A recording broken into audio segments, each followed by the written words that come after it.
पिछले साल मेरे सहकर्मी भाई शिन को बर्खास्त कर दिया गया। जब मैंने इस बारे में पूछा तो उसने बताया कि वो अपने कर्तव्य को अच्छी तरह नहीं निभा पा रहा था। वो सारी चीजें मनमाने ढंग से करता था, जिससे कलीसिया का काम काफी बाधित हो गया था और इसीलिए उसे बर्खास्त कर दिया गया। उसे इतना ज्यादा पछतावा करते हुए देखकर मुझे उसके लिए बहुत बुरा लगा। साथ किए गए हमारे काम में मैंने देखा था कि वो लापरवाह था और मनमानी से काम करता था। मैं उसे यह बताना चाहता था ताकि वो खुद के बारे में जान सके, लेकिन मुंह खोलने से ठीक पहले मैं झिझक गया। मैंने अंदाजा लगाया कि बर्खास्त करते समय अगुआ ने उसका काफी निपटान किया होगा, तो वह पहले से ही परेशान होगा। मैंने भी कुछ कह दिया तो क्या यह जले पर नमक छिड़कना नहीं होगा? क्या वो सोचेगा मुझ में हमदर्दी नहीं है? इसके अलावा अगुआ ने मेरे देखने से बहुत पहले ही इन मसलों का जिक्र किया होगा, तो मैंने उसे सुकून पहुंचाने का फैसला किया। मैंने उससे कहा, इतने वर्षों से सुसमाचार साझा करते हुए तुमने बहुत कुछ पाया। तुम में गहरी अंतर्दृष्टि है। कलीसिया के बहुत से भाई बहन काफी नए हैं, उन्हें सुसमाचार के प्रचार का अनुभव नहीं है। घर लौटकर तुम उनकी मदद कर पाओगे। उनका जवाब सुनकर मुझे हैरत हुई। भाई, तुम्हारी ये बात सुनकर मैं परेशान हो गया हूं। मैंने सोचा था तुम मेरी मदद करने की कुछ बातें कहोगे ताकि मैं आत्मचिंतन कर खुद को बेहतर समझ सकूं, जो मेरे जीवन के लिए फायदेमंद हो। लेकिन बजाय इसके ऐसी हालत होने पर तुम मेरी तारीफ कर रहे हो ताकि मुझे लगे कि मेरी बर्खास्त की कोई बड़ी बात नहीं थी और मैं दूसरों से ज्यादा काबिल हूं। तुम तो शैतान की भूमिका निभा रहे हो, मुझे नरक के करीब धकेल रहे हो। इससे मुझे याद आया कि प्रभु यीशु ने पतरस को कैसे फटकारा था, हे शैतान, मेरे सामने से दूर हो।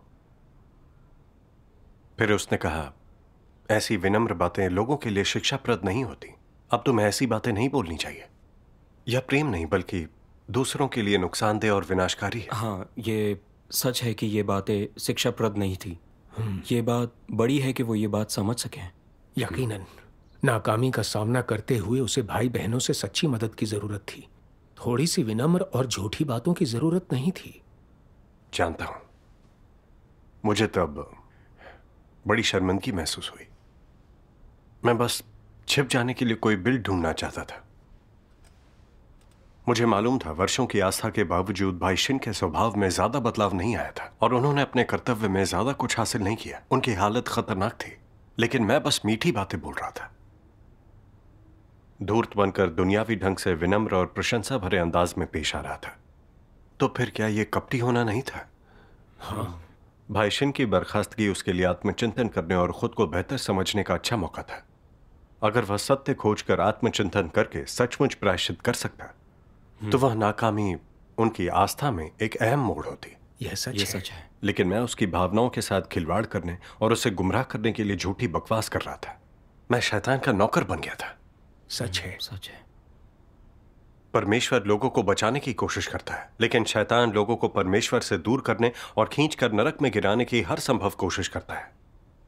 मेरी यह बकवास मेरे भाई को नुकसान पहुंचा रही थी। हाँ, इस तरह की तारीफ का सार असल में संगीन होता है। तब मुझे बहुत ज्यादा डर लगा, तो अपनी समस्या को दूर करने के लिए मैंने परमेश्वर के कुछ वचन पढ़े।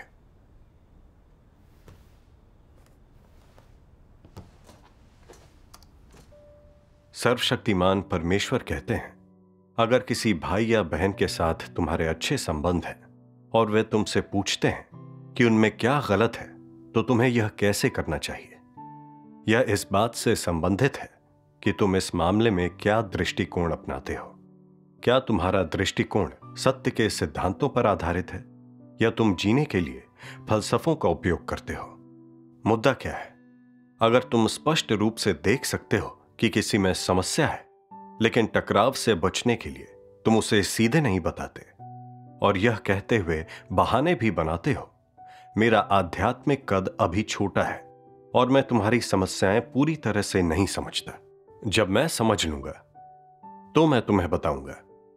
इसमें जीने का एक दर्शन शामिल है। क्या यह दूसरों को बेवकूफ बनाने की कोशिश नहीं है? तुम्हें वह बोलना चाहिए जो तुम स्पष्ट रूप से देख सकते हो, और अगर कोई चीज तुम्हें स्पष्ट ना पता हो तो वैसा ही कहो। यह वही कहना है जो तुम्हारे दिल में है। अगर तुम्हारे कुछ विचार हैं और तुम्हें कुछ चीजें स्पष्ट पता है, लेकिन तुम लोगों को ठेस पहुंचाने से डरते हो, उनकी भावनाएं आहत करने से भयभीत हो और इसलिए कुछ नहीं बोलना चाहते, तो यह एक सांसारिक फलसफे से जीना है। अगर तुम पाते हो कि किसी को कोई समस्या है या वह भटक गया है, तो भले ही तुम प्यार से उसकी मदद ना कर पाओ, तो भी कम से कम तुम्हें समस्या की ओर इंगित करना चाहिए ताकि वह उस पर विचार कर सके। अगर तुम उसे अनदेखा करते हो, तो क्या यह उसे नुकसान पहुंचाना नहीं है? उन्हें सकारात्मक चीजों से कोई प्रेम नहीं है। वे प्रकाश की लालसा नहीं करते और वे परमेश्वर के मार्ग से या सत्य से प्रेम नहीं करते। वे सांसारिक प्रवृत्तियों का अनुसरण पसंद करते हैं। वे हैसियत और प्रतिष्ठा के प्रति आसक्त होते हैं। उन्हें दुष्ट प्रवृत्तियों के बीच श्रेष्ठ होना पसंद है। वे बुराई और शैतान की ताकतों के समर्थक होते हैं। वे अपने दिलों में महान और प्रसिद्ध लोगों की पूजा करते हैं। वे राक्षसों के राजाओं की पूजा करते हैं और अपने दिलों में वे सत्य या सकारात्मक चीजों का अनुसरण नहीं करते, बल्कि ज्ञानार्जन की वकालत करते हैं। वे अपने दिलों में उन लोगों को स्वीकार नहीं करते जो सत्य का अनुसरण करते हैं और परमेश्वर की गवाही देते हैं। इसके बजाय वे ऐसे लोगों को स्वीकार करते हैं और उनकी प्रशंसा करते हैं जो दुष्ट हैं और जिनमें विशेष प्रतिभाएं हैं। वे परमेश्वर में विश्वास और सत्य का अनुसरण करने के मार्ग पर नहीं चलते, बल्कि बुराई और शक्ति का अनुसरण करते हैं। वे रहस्यमय और धूर्त बनने का प्रयास करते हैं। वे एक प्रभावशाली, सुप्रसिद्ध हस्ती बनने के लिए खुद को समाज के ऊपरी तबकों से जोड़ने का प्रयास करते हैं। वे चाहते हैं कि वे किसी भी भीड़ में पूरी सहजता से घुल मिल सकें, पूरे कला कौशल के साथ हर तरह की चालें, योजनाएं और दांव चल सकें, और जहां भी वे जाएं, उनका सम्मान के साथ स्वागत सत्कार किया जाए। वे लोगों के आराध्य बनना चाहते हैं। वे इसी तरह का व्यक्ति बनना चाहते हैं। यह किस तरह का मार्ग है? यह राक्षसों का मार्ग है, बुराई का मार्ग है। यह किसी विश्वासी द्वारा अपनाया जाने वाला मार्ग नहीं है। लोगों को उनके व्यक्तिगत भरोसे के कारण ठगने के लिए, उनसे अपनी आराधना और अनुसरण करवाने के लिए वे शैतान के दर्शनों, उसके तर्क का इस्तेमाल करते हैं। वे हर परिवेश में उसकी हर चाल, हर फरेब का इस्तेमाल करते हैं। यह वह मार्ग नहीं है जिस पर परमेश्वर में विश्वास करने वाले लोगों को चलना चाहिए। न केवल ऐसे लोग बचाए नहीं जाएंगे, बल्कि उन्हें परमेश्वर का दंड भी मिलेगा। इसमें जरा भी संदेह नहीं हो सकता। आमीन। आमीन। परमेश्वर के वचनों ने मेरे बुरे मंसूबों और भ्रष्ट प्रकृति को पूरी तरह से उजागर कर दिया। भाईशे ने अपने कर्तव्य में ढीला ढाला था और बर्खास्त होने के बाद अपने कर्तव्य में दिल नहीं लगाया। वह अपने काम में मेहनती नहीं था, सिद्धांतों पर नहीं चलता था, मनमानी करता था। मैं उसके इस बर्ताव को साफ तौर पर देख चुका था, लेकिन मैं उसका दिल दुखाने से डरता था और कभी इन मसलों पर ध्यान नहीं दिलाया। उसे फिर से बर्खास्त कर दिया गया और उसने अपनी नाकामियों के बारे में मुझसे खुलकर संगति की। मुझे उसके साथ परमेश्वर की इच्छा पर संगति करनी चाहिए थी ताकि वो परमेश्वर के सामने प्रायश्चित कर सके। वास्तव में यह स्नेह दिखाना होता, उसके लिए फायदेमंद और शिक्षाप्रद होता। लेकिन मैं प्यारा इंसान था, गुमराह करने वाली फूहड़ बातें बोलता था। क्या मैं उसे मूर्ख बनाने की कोशिश नहीं कर रहा था कि वो मुझे पसंद करे? मैं चाहता था वो महसूस करे कि नाकामी का अनुभव होने पर अगुआ ने सिर्फ उसका निपटान कर उसे उजागर किया था, लेकिन मैं तो उसे स्नेह और सुकून दे रहा था। फिर वह मेरे प्रति आभारी होकर मन में मेरी अच्छी छवि संजोता। मैं विश्वासियों के दुनियावी फलसफे इस्तेमाल कर रहा था, जैसे लोगों की कमियों का मजाक नहीं उड़ाना चाहिए, दूसरों की भावनाओं के सामंजस्य में अच्छी बातें कहो, अच्छे दोस्तों की गलतियों पर खामोश रहने से दोस्ती अच्छी और लंबी होती है, वगैरह वगैरह। ये सब जीवन जीने के लिए शैतानी फलसफे हैं। हाँ। सारे अविश्वासी शैतानी तर्क के आधार पर बातें करते हैं। एक भी सच्चा शब्द बोले बिना हमेशा चिकने चुपड़े और पाखंडी होते हैं। वे सब नाटक करते हैं, हर बात में चालबाजी से दूसरों को टटोलते हैं। लेकिन वचन पढ़ चुके लंबे समय के विश्वासी होने के बावजूद मैं एक भी ऐसी बात नहीं कर पाता था जो सत्य के अनुरूप हो। इसके बजाय मैं एक अविश्वासी की ही तरह शैतानी फलसफों का इस्तेमाल करता था। बहुत झूठा और कपटी बन गया था। हालत दयनीय थी। हाँ, हम विश्वासी हैं, लेकिन अगर हम सत्य को ना स्वीकारें और शैतान के फलसफों के आधार पर बोलते और काम करते रहें, तो कितने भी लंबे समय से विश्वास रखें, हम कभी नहीं बदलेंगे। यकीनन शैतान के अनुसार जीकर हम सत्य के अनुरूप कुछ नहीं कह सकते। सच है। मानता हूं। इससे मुझे परमेश्वर के ये वचन याद आए, यदि विश्वासी वाणी और आचरण में हमेशा ठीक उसी तरह लापरवाह और असहमित हो जैसे अविश्वासी होते हैं, तो ऐसे लोग अविश्वासी से भी अधिक दुष्ट होते हैं। ये मूल रूप से राक्षस हैं। जितना अधिक तुम परमेश्वर की उपस्थिति में होगे, उतने ही अधिक अनुभव तुम्हें होंगे। अगर तुम अभी भी दुनिया में एक जानवर की तरह जीते हो, मुंह से आस्था की घोषणा करते हो, लेकिन इसमें दिल नहीं होता, अगर अभी भी सांसारिक फलसफों का अध्ययन करते हो, तो क्या तुम्हारी सारी मेहनत बेकार नहीं हो जाएगी? सही है। सही है। आस्था के इतने वर्षों में मैंने ना सत्य हासिल किया था, ना ही सरल ईमानदार इंसान बन पाया था, बल्कि दुनियावी तौर तरीकों से चिपका हुआ था। मैं समझ गया कि मैं सत्य से प्रेम करने वाला इंसान नहीं था। मैंने परमेश्वर के सामने आकर प्रार्थना की, हे परमेश्वर, मेरी कथनी और करनी में इंसानियत नहीं है। मैं बहुत दुष्ट और धूर्त हूं। मैं सच में प्रायश्चित करना चाहता हूं और शैतानी दुनियावी फलसफों के अनुसार नहीं जीना चाहता। हाँ। उस अनुभव और सबक से दूसरों के साथ अपने मेल जोल और उसके बाद अपने कर्तव्य में मैं सतर्क हो पाया और चापलूस ना बनकर दूसरों को सुधारने के लिए बोलना सीखा, जिससे लोगों का फायदा हो। लेकिन शैतान ने मुझे इतनी गहराई तक भ्रष्ट कर दिया था कि जब मेरे निजी हितों से जुड़ी कोई बात होती तो मैं वैसा दोबारा किए बिना नहीं रह पाता। इसके बाद मैं वीडियो बनाने पर भाई चैन के साथ काम कर रहा था। वे पुख्ता राय रखते थे और काम के बारे में मेरे मुकाबले बहुत ज्यादा जानते थे। मुझे लगा मुझे संकोची होना चाहिए ताकि उन्हें ना लगे कि मैं एक घमंडी और अनाड़ी हूं। इसलिए हमारे कर्तव्य में मैं सामंजस्य एक निधि है, धीरज एक गुण है, पर टिके रहने की कोशिश करता था। कभी कभी जिन वीडियो पर वे काम करते, मुझे उनमें कुछ गलतियां और समस्याएं नजर आती और मैं उन्हें सुधारने की सलाह देता, लेकिन उन्हें नहीं लगता कि मैं जिन चीजों का जिक्र करता वो कोई समस्याएं थीं। वे सिर्फ कुछ बहाने और राय साझा करते थे। हालांकि मैं उनसे पूरी तरह सहमत नहीं होता, पर मैं डरता कि आगे चर्चा करने से बात अटक जाएगी या बहस छिड़ जाएगी, फिर सभी लोग मुझे अड़ियल कहेंगे। ऐसा सोचकर मैं इसे छोड़ देता। दूसरे लोग आपको घमंडी मानेंगे, इस डर से आपने सिद्धांतों की खोज किए बिना आंखें बंद करके हार मान ली। इससे काम में रुकावट आ सकती है। सचमुच, जब हम असहमत हो तो हमें सिद्धांत खोजकर सामान्य समझ रखनी चाहिए। बिल्कुल, आप सही हैं। लेकिन प्रार्थना करने और सत्य खोजने के बजाय मैंने उनके साथ कुछ महीने इसी तरह काम किया और फिर हमारे वीडियो यहाँ वहाँ कुछ समस्याओं के साथ सामने आए। बाद में मुझे एहसास हुआ कि ये वही मसले थे जो मैंने पहले बताए थे और हमें ये वीडियो फिर से बनाने पड़े। घमंडी और अड़ियल होने के कारण भाई चैन को बर्खास्त कर दिया गया। हालांकि अंत में ये वीडियो पूरे बन गए, पर इस बारे में मुझे सुकून और आराम नहीं मिला। मैं बेचैन और दोषी महसूस कर रहा था। मैं समझ गया कि अपने कर्तव्य में ऊपर से सौहार्द बनाए रखने के लिए मैं हमेशा से खुशामदी था। दूसरों का दिल दुखाने के डर से मैं सिद्धांतों का मान नहीं रखता था। मैं एक सच्चा सहभागी नहीं बन पाया और मैं परमेश्वर के घर के वीडियो कार्य में रुकावट पैदा कर रहा था। मुझे बहुत बुरा महसूस हुआ। फिर अगुआ मुझसे बात करने आए और यह कहकर मुझे बेनकाब कर दिया कि आपने भाई बहनों के साथ कार्य में सत्य के सिद्धांतों का मान नहीं रखा। यह साफ तौर पर जानकर भी कि किसी की राय गलत है, आप आंखें बंद करके उनके पीछे चलते हैं ताकि कोई संघर्ष न हो और उनके मन में आपकी छवि सुरक्षित रहे। नतीजतन वीडियो दोबारा बनाने होंगे और इससे हमारी तरक्की रुक गई है।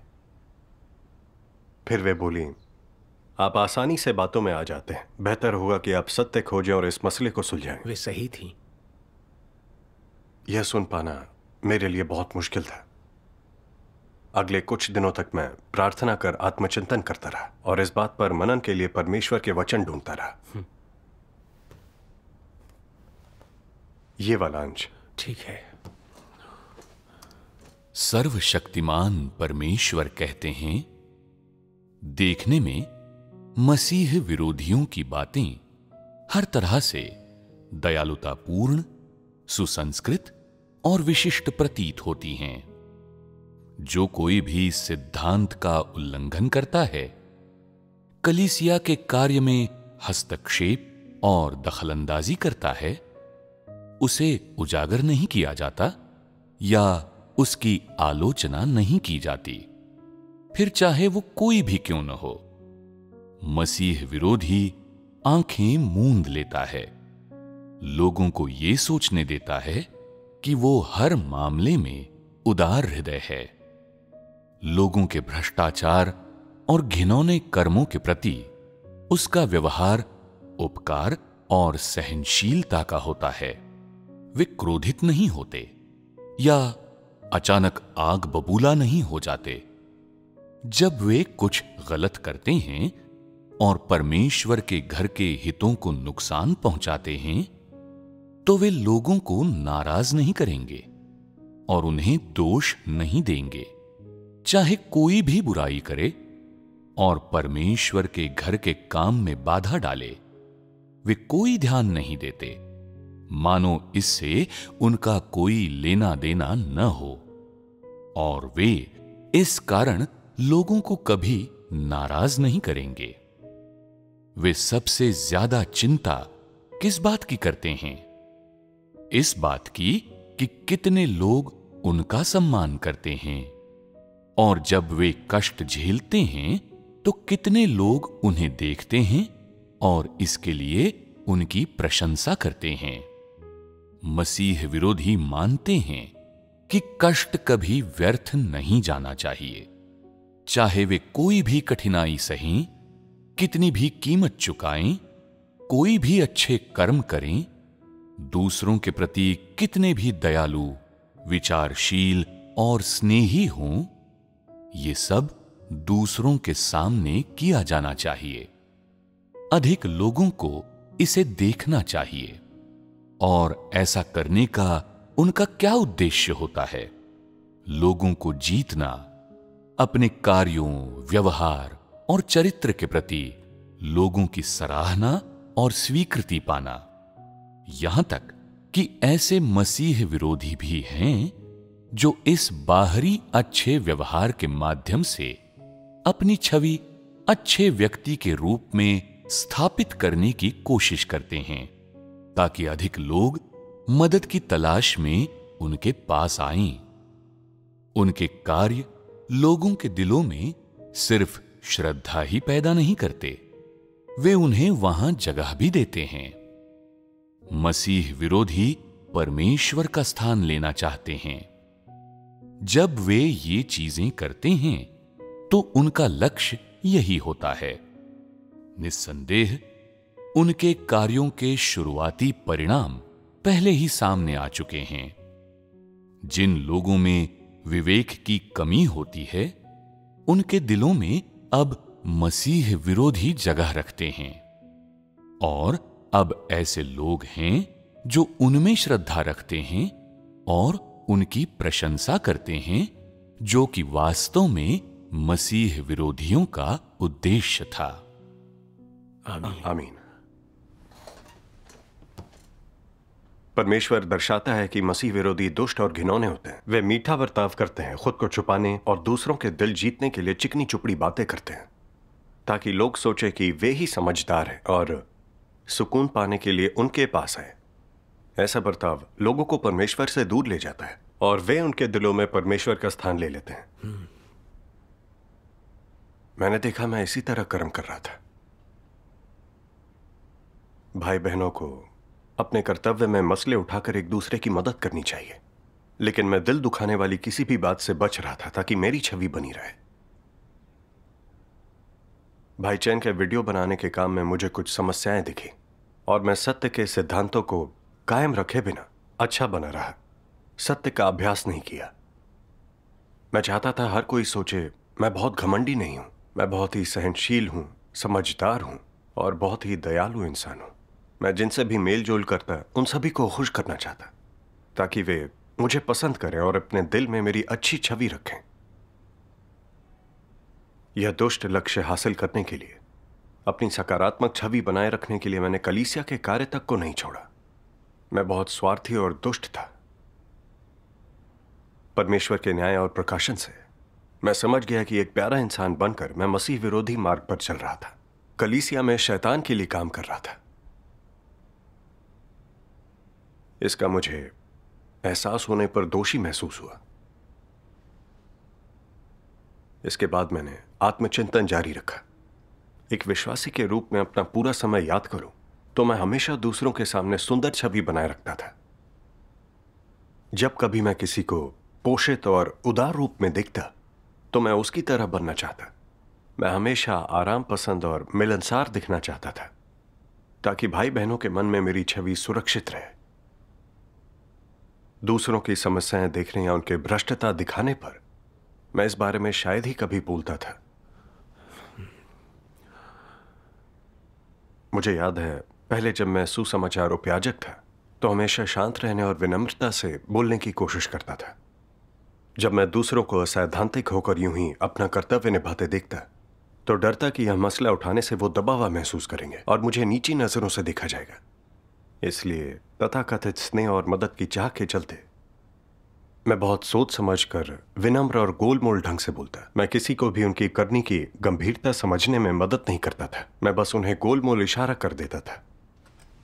जब मुझे किसी को बर्खास्त करना होता और संगति करनी होती तो मुझे लगता है इससे उसका दिल दुखेगा। समझ नहीं पाता था क्या बोलूं। मैं हमेशा चाहता था कोई दूसरा संगति करे और मैं बस छिप जाऊं। मैंने इस तरह अपना रुतबा और छवि बचाने की पुरजोर कोशिश की थी। भाई बहनों ने कहा कि मैं कभी रौब नहीं दिखाता था और मिलनसार था, यह सोचकर कि मुझ में इंसानियत है और मैं दूसरों को नहीं दबाऊंगा। उन्होंने अगुआ पद के लिए मेरी सिफारिश भी की थी। मैं बहुत आत्मतुष्ट था। मसीह विरोधी लोगों को गुमराह कर फंसाने और उनके दिलों में परमेश्वर का स्थान लेने की कोशिश में ऊपर से अच्छे बर्ताव का इस्तेमाल करते हैं। मुझे एहसास हुआ कि मेरे दिल में भी ऐसे ही मंसूबे और लक्ष्य थे। मैंने कभी भी अपने घिनौने मंसूबों और भ्रष्ट प्रकृति पर चिंतन नहीं किया था। मुझे लगता था प्यारा इंसान होने में कोई बुराई नहीं है। दूसरों की स्वीकृति, उनका साथ और उनकी प्रशंसा पाना आसान था। लगा जीवन जीने का यह बढ़िया तरीका है। लेकिन अब मैं समझ सकता हूं कि लोगों को धोखा देकर, बेवकूफ बनाकर परमेश्वर के कार्य को कमजोर करने के लिए उन्हें धोखा दे रहा था और मसीह विरोधी रास्ते पर चल रहा था। बिल्कुल बिल्कुल। पहले मैं बस जानता भर था कि खुशामदी लोग धूर्त होते हैं। परमेश्वर के खुलासे के बिना मैं सच में हर चीज के पीछे के संगीन इरादों को समझ नहीं सकता था। सही है। स्वभाव में बदलाव के बिना खुशामदी होना, रुतबे के पीछे भागना बस एक मसीह विरोधी का मार्ग है। बिल्कुल, आप सही हैं। अपने धार्मिक कार्यों में मैंने परमेश्वर के वचनों का एक अंश पढ़ा जिसने मुझ में कुछ भावनाएं जगाई।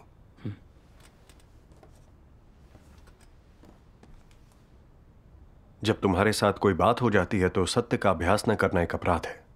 अगर दोबारा कुछ होने पर भी तुम ऐसा नहीं करते, अगर तुम अपने हितों, अभिमान और गर्व की रक्षा करने के लिए सत्य का त्याग कर देते हो, यह किस तरह का व्यवहार है? क्या यह बुराई करना है? अगर तुम किसी भी बिंदु पर सत्य का अभ्यास नहीं करते और तुम्हारे अपराध और भी अधिक बढ़ जाते हैं तो तुम्हारा अंत पहले से ही तय है। यह स्पष्ट देखा जा सकता है कि अगर तुम्हारे सभी अपराध जोड़ दिए जाएं और उन्हें तुम्हारे चुनावों, अनुसरण और तुम्हारी व्यक्तिपरक इच्छा में और साथ ही काम करते हुए तुम्हारे द्वारा ली गई दिशाओं और अपनाए गए मार्गों में जोड़ दिया जाए तो तुम्हारा अंत तय करना संभव है। तुम्हें नरक में डाल दिया जाना चाहिए, जिसका अर्थ है कि तुम्हें दंडित किया जाएगा। तुम क्या कहते हो? क्या यह छोटी बात है? जोड़े जाने पर तुम्हारे सभी अपराध बुरे कर्मों का एक संग्रह बन जाते हैं और इसलिए तुम्हें दंडित किया जाना चाहिए, जो उस स्थिति का अंतिम परिणाम होता है जब तुम परमेश्वर में विश्वास तो करते हो लेकिन सत्य नहीं स्वीकारते। आमीन। आमीन। मैं हमेशा अच्छा बनकर सत्य का अभ्यास नहीं करता था। दूसरों के साथ मेरा सहयोग हमेशा कलीसिया के कार्य की कीमत पर होता था। यह उनके दिलों को जीतने के पूरे मंसूबे के लिए था। यह पूरी तरह से दुष्टता थी। अगर मैं इसी राह पर चलता रहता तो अंत में परमेश्वर मुझे त्याग कर दंड देता। हाँ, आप सही हैं। मैं महसूस कर पाया उसका धार्मिक स्वभाव कैसा है और सत्य का अभ्यास ना करने वालों से उसे चिढ़ है। मैं तभी प्रायश्चित करना चाहता था, सत्य खोजकर अपने खुशामदी स्वभाव को ठीक करना चाहता था। आमीन। परमेश्वर के कौन से वचनों को पढ़कर आपको अभ्यास का मार्ग मिला? ये रहे वो 2 अंश। सर्वशक्तिमान परमेश्वर कहते हैं, जब परमेश्वर के साथ तुम्हारा संबंध सामान्य हो जाता है, तब लोगों के साथ भी तुम्हारा संबंध सामान्य होगा। परमेश्वर के साथ एक सामान्य संबंध बनाने के लिए सब कुछ परमेश्वर के वचनों की नींव पर बनाया जाना चाहिए। तुम्हें परमेश्वर के वचनों और परमेश्वर की अपेक्षाओं के अनुसार अपना कर्तव्य निभाना चाहिए। तुम्हें अपने विचार एकदम सरल रखने चाहिए और हर चीज में सत्य खोजना चाहिए। जब तुम सत्य समझ जाओ तो तुम्हें सत्य का अभ्यास करना चाहिए, और चाहे तुम्हारे साथ कुछ भी हो, तुम्हें परमेश्वर से प्रार्थना करनी चाहिए और पूरे दिल से परमेश्वर का आज्ञा पालन करना चाहिए। इस प्रकार अभ्यास करते हुए तुम परमेश्वर के साथ एक सामान्य संबंध बना पाओगे। साथ ही अपने कर्तव्य का उचित ढंग से पालन करते हुए तुम्हें यह भी सुनिश्चित करना चाहिए कि तुम ऐसा कुछ भी न करो जिससे परमेश्वर के चुने हुए लोगों के जीवन प्रवेश को लाभ न हो, और ऐसा कुछ भी न कहो जो भाई बहनों की मदद न करे। तुम्हें ऐसा कुछ भी नहीं करना चाहिए जो तुम्हारे ज़मीर के विरुद्ध हो, और वो तो बिल्कुल नहीं करना चाहिए जो शर्मनाक हो। तुम्हें खासकर ऐसा कोई काम नहीं करना चाहिए जो परमेश्वर से विद्रोह करे या उसका विरोध करे, और ऐसा कुछ भी नहीं करना चाहिए जो कलीसिया के कार्य या जीवन को बाधित करे। अपने हर कार्य में न्याय संगत और सम्माननीय रहो, और सुनिश्चित करो कि तुम्हारा हर कार्य परमेश्वर के समक्ष प्रस्तुत करने योग्य हो। यद्यपि कभी कभी देह कमजोर हो सकती है, फिर भी तुम्हें अपने व्यक्तिगत लाभ का लालच न करते हुए, कोई भी स्वार्थी या नीच कार्य न करते हुए, आत्मचिंतन करते हुए परमेश्वर के परिवार के हित पहले रखने चाहिए।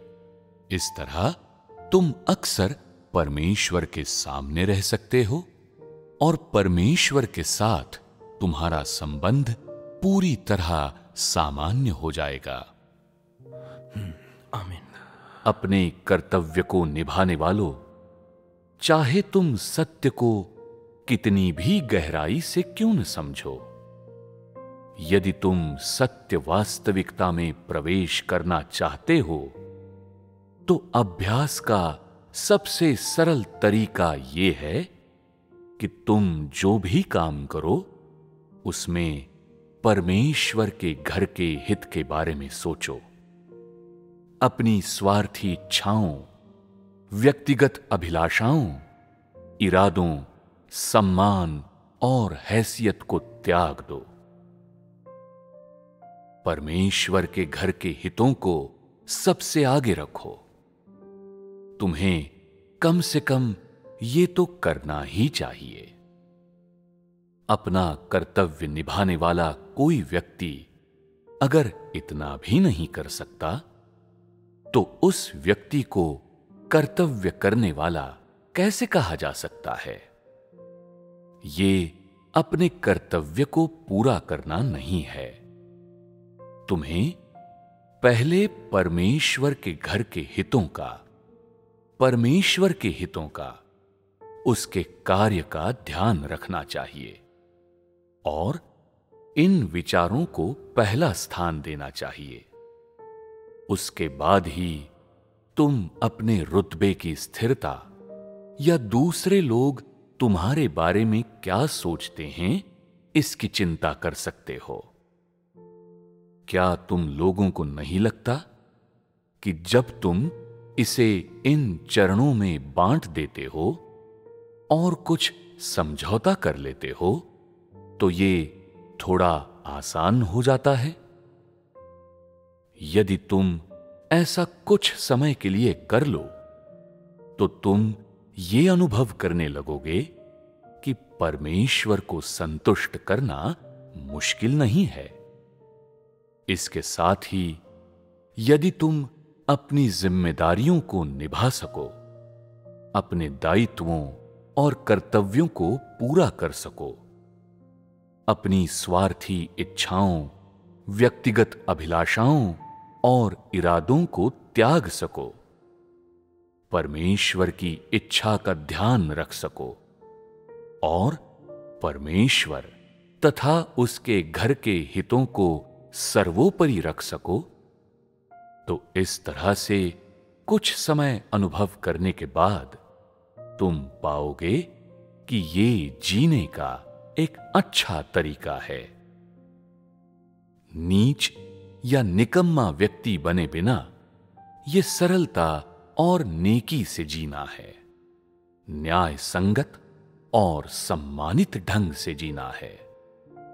एक संकुचित मन वाले या ओछे व्यक्ति की तरह नहीं। तुम पाओगे कि किसी व्यक्ति को ऐसे ही जीना और काम करना चाहिए। आमीन। आमीन।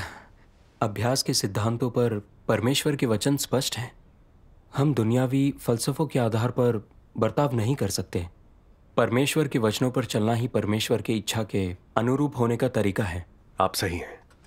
सत्य खोजकर परमेश्वर के साथ खड़े होने वाले लोग जो अपनी निजी आकांक्षाओं को नहीं बल्कि परमेश्वर के घर के हितों का मान रखते हैं, वही इंसानियत से जीते हैं और दूसरों के साथ सामान्य रिश्ते रख पाते हैं। सही है। इसके बाद मैंने सबसे पहले परमेश्वर के घर के हितों पर विचार करने का अभ्यास शुरू कर दिया। परमेश्वर की इच्छा को संतुष्ट करने की कोशिश करने लगा। कुछ समय तक ऐसा करके मैं समझ गया कि मेरे पास रोजमर्रा के जीवन और अपने कर्तव्य में सत्य का अभ्यास करने के ढेरों मौके हैं। हमेशा। मिसाल के तौर पर एक सभा में मैंने देखा कि कुछ लोग धर्म सिद्धांतों की बात कर रहे थे या विषय से भटक रहे थे, या कोई बड़बड़ाकर हमारे सभा के समय को लंबा खींच रहा था, जिससे हमारे कलीसिया जीवन को नुकसान हुआ। लेकिन टीम अगुआ ने इसे सुधारने की कोशिश नहीं की थी। पहले पहल मैंने कुछ नहीं करना चाहा, लेकिन मुझे थोड़ा अपराध बोध हुआ और मैं जान गया कि मैं फिर से खुशामदी बन रहा हूं। मैंने तुरंत प्रार्थना की। सभा के खत्म होते होते मैंने आंखों देखी समस्याएं उठाई और उनका समाधान सुझाया। मुझे लगा खुद के हितों को त्याग देने और परमेश्वर के घर के हितों का मान रखने से मुझे सच में थोड़ा सुकून मिला। बढ़िया। हाँ, बहुत अच्छे। फिर एक भाई जिसे मैं अच्छी तरह जानता था, उसे बर्खास्त कर दिया गया। उसने मुझे बताया कि उसके आराम तलाशने और कर्तव्य में धूर्त बनने और प्रभावी ना होने के कारण ऐसा हुआ। पहले तो मैंने उसे दिलासा देना चाहा ताकि वो मेरे बारे में अच्छा सोचे, लेकिन फिर मुझे एहसास हुआ कि मुझे सत्य का अभ्यास करना चाहिए। फिर मैंने शांत मन से सोचा कि परमेश्वर को संतुष्ट करने और उस भाई की शिक्षा में मदद के लिए क्या कहना चाहिए। मैंने हमारे पहले की बातचीत के बारे में सोचा। उसके कर्तव्य में उसकी आराम पाने की आकांक्षा साफ तौर पर जाहिर थी। कुछ भी छोड़े बिना मैंने उसे कर्तव्य के प्रति उसके रवैये की समस्याओं के बारे में बताया और इससे जुड़े परमेश्वर के कुछ वचन भेजे। बाद में उसने मेरा धन्यवाद किया और कहा कि इनसे उसे काफी मदद मिली।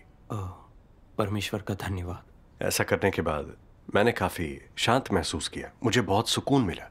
सच है। परमेश्वर के वचनों के न्याय और प्रकाशन ने मुझे समझाया कि अगर मैं शैतान के दुनियावी फलसफों के अनुसार जीता रहा तो मैं और ज्यादा धूर्त बनकर इंसान होने का आधार खो बैठूंगा। फिर मैं दूसरों का और खुद का नुकसान करूंगा। सही है। सही है। मैंने यह भी जान लिया कि परमेश्वर के वचनों और सत्य के सिद्धांतों के अनुसार जीना ही इंसानियत रखने और एक अच्छा इंसान बनने का एकमात्र तरीका है। परमेश्वर का धन्यवाद। परमेश्वर का धन्यवाद।